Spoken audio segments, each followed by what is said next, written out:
Bonjour et bienvenue dans la chaîne Mathématiques Sciences. Aujourd'hui, je vais vous présenter et expliquer une nouvelle vidéo qui est une vidéo sur tout ce qu'il faut savoir en fin de cycle 3. Alors donc là, le but de cette vidéo n'étant pas de faire un cours, mais plus précisément un résumé de tout ce que vous devez savoir en fin de cycle 3. Alors donc là, qu'est-ce que c'est que le cycle 3? Je suis sûr qu'il y en a certains qui vont se poser la question, mais ça c'est tout à fait normal parce que bon, ça fait très peu de temps qu'on met en place ce système de cycle. Et même là, aujourd'hui, par moment, on met des objectifs pour chaque année, par moment. Et ça, vraiment, tout dépend du professeur. Mais normalement, on fonctionne plutôt en termes de cycle. Alors, donc là, le cycle 3, en gros, c'est tout simplement des années de CM1, CM2 et 6e, ok? La 5e, la 4e et la 3e font partie du cycle 4, alors que le CP, le C1 et le CE2, quant à ces années-là, font partie donc du cycle 2, ok? Bon, voilà, donc ça, c'est pour, en gros, définir chaque cycle.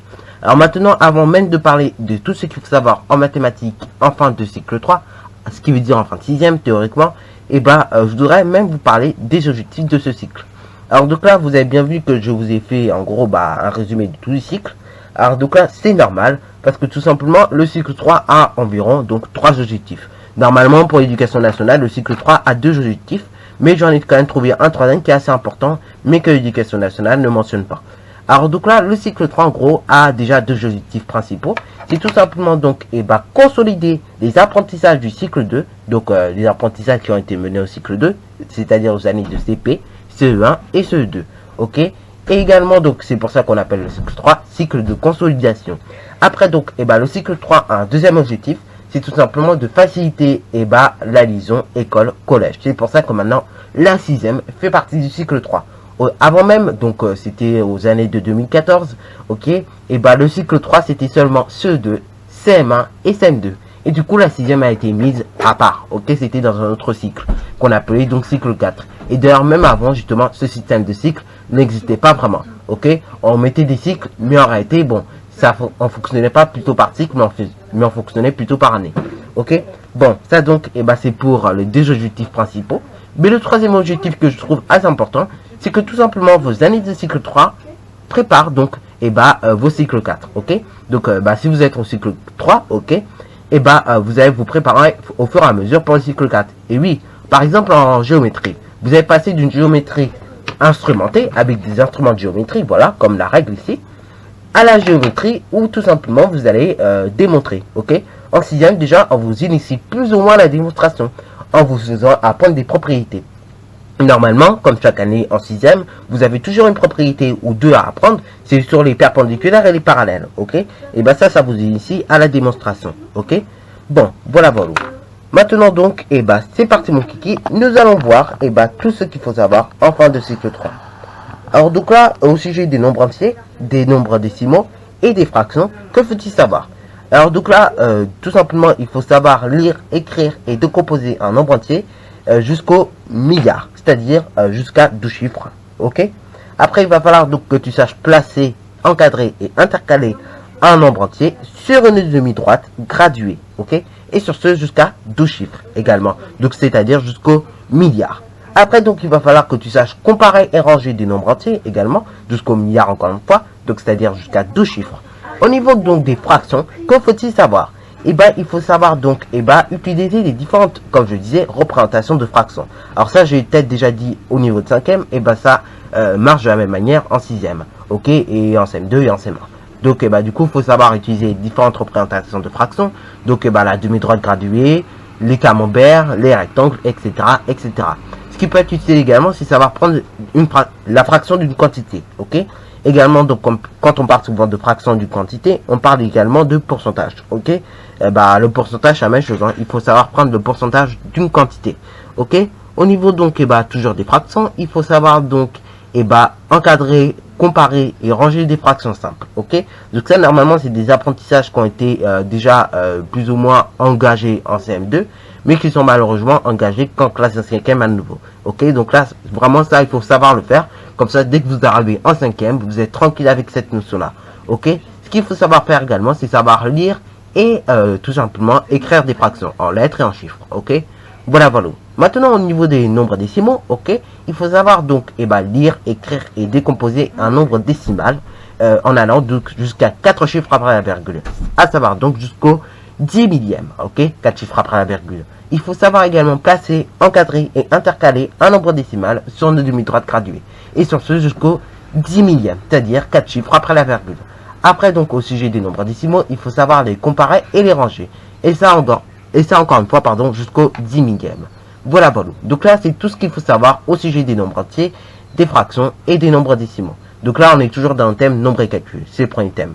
Maintenant donc au sujet du calcul avec les nombres décimaux, que faut-il savoir? Il faut savoir en gros effectuer des additions, des soustractions, des multiplications et des divisions, ok, sur les nombres décimaux. Mais il faut savoir également effectuer des calculs, ok, mêlant donc des priorités opératoires. Par exemple, vous avez 3 multiplié par 4 moins 6. Et là, il faut faire 3 fois 4 qui fait donc 12. Et après, on fait le moins 6 à la fin. Donc 12 moins 6 qui fait 6, ok. Donc là, encore une fois, je rappelle, la multiplication dans ce genre d'expression est prioritaire. Mais maintenant, si on met une parenthèse au 6 moins 4, ok, on va inverser un peu l'expression. Du coup, ce qui donne 12 multiplié par 6 moins 4. Et du coup, on met des parenthèses sur le 6 et le 4, ok. Et du coup, c'est 6 moins 4 qui devient prioritaire, ok. 6 moins 4, ça fait 2. Après, on soustrait donc, le 12, ok. Et donc, on fait 12 multiplié par 2, ce qui fait donc, 24, ok. Voilà. Bon, ça donc c'est au sujet du calcul avec les nombres décimaux. Maintenant donc au sujet de la proportionnalité et de la gestion des données, que faut-il savoir faire? Là, il faut savoir reconnaître des situations de proportionnalité et en résoudre les problèmes correspondants, ok. Il faut savoir également représenter des données par un graphique cartésien, mais également un graphique circulaire, également donc un graphique en bâton, ok. L'histogramme, ça sera vu en classe de 5e. Ça, ne t'inquiète pas pour ça.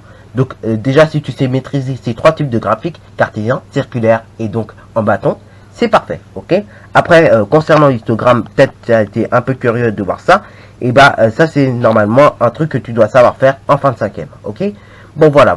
Il faut également que tu saches faire des données dans un tableau, mais également dans un graphique, ok. Et au sujet donc de la proportionnalité, il faut que tu saches résoudre des problèmes de vitesse, et des problèmes d'échelle et de pourcentage, comme je disais, ok. Également donc comme je viens de le dire tout à l'heure au sujet des fractions, il faut que tu saches prendre le pourcentage d'une quantité, ok. Voilà. Donc ça c'est tout donc au sujet des nombres et des calculs, ok. Donc le premier thème qu'on aborde en classe de 6e. Maintenant donc au sujet donc des grandeurs et mesures, tout simplement, que faut-il savoir? Alors déjà, il faut savoir utiliser et calculer avec diverses grandeurs, ok. Bon, ce qui veut dire quoi? Il faut savoir utiliser la masse, le volume et d'autres grandeurs, ok. Donc la masse, le volume, également donc les longueurs, également donc les aires, ok. Très important de savoir faire des calculs sur ces grandeurs-là. Il faut également connaître les formules de périmètre, d'air et de volume, ok. Voilà. Et donc ça c'est tout pour au sujet des utilisations et du calcul avec les diverses grandeurs. Maintenant, au sujet des angles, que faut-il savoir faire? Il faut savoir déjà reconnaître un angle droit, obtus, etc.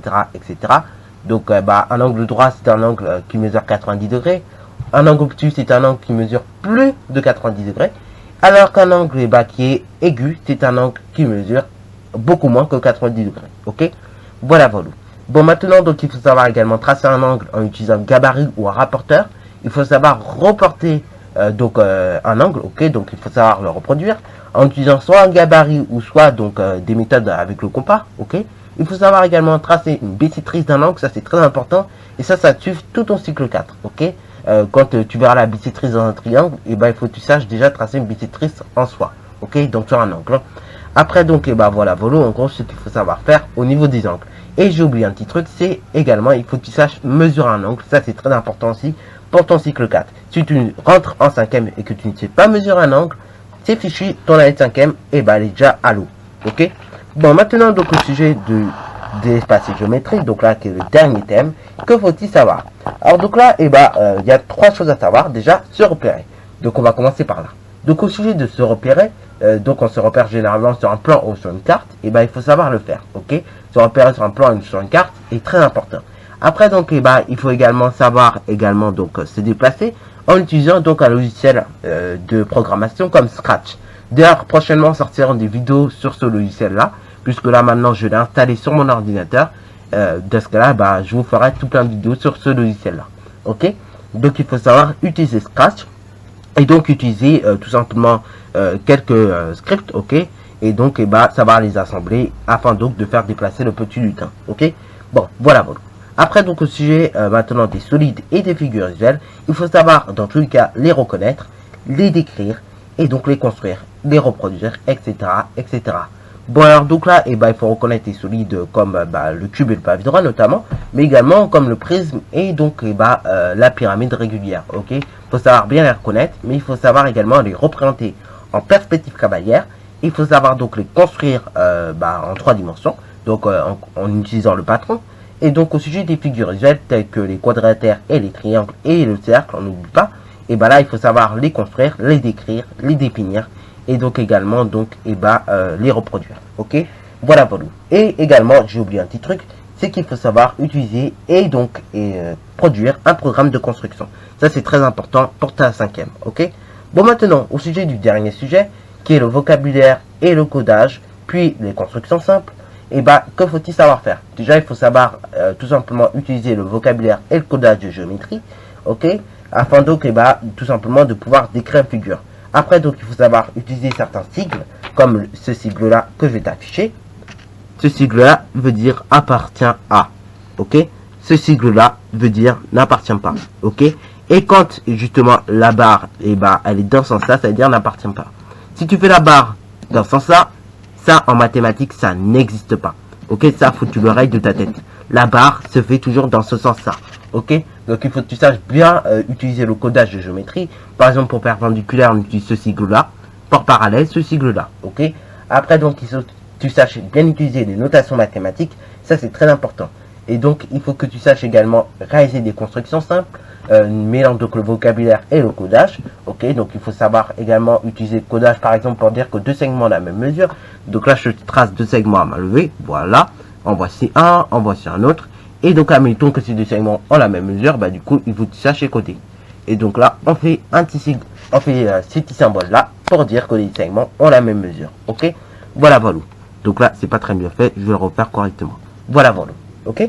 Bon, maintenant donc au sujet des constructions simples, il faut savoir donc tracer des droites parallèles et des droites perpendiculaires, savoir également reconnaître des figures qui ont subi une symétrie axiale, tracer l'axe de symétrie d'une figure, également tracer donc l'image d'une figure par une symétrie axiale. Voilà, donc tout ce qu'il faut savoir en mathématiques en fin de cycle 3. Donc je vais le répéter encore une fois, si tu es au début ou au milieu du cycle 3, il y a certainement certaines choses que tu as vues et donc que tu peux également retenir et déjà savoir faire. Par exemple, comparer des fractions en CM2, c'est pas revu en 6e. Ce qui veut dire il faut déjà l'intégrer en soi, ok. Par exemple, encadrer et placer des fractions sur une demi-droite graduée, c'est pas toujours revu en 6e, ok. Donc il faut vraiment, comme je disais donc, se intégrer. Sur ce donc, c'est déjà la fin de cette vidéo. Alors si tu as bien aimé, n'hésite surtout pas à liker, à commenter et bonne réussite à toi en mathématiques et en sciences.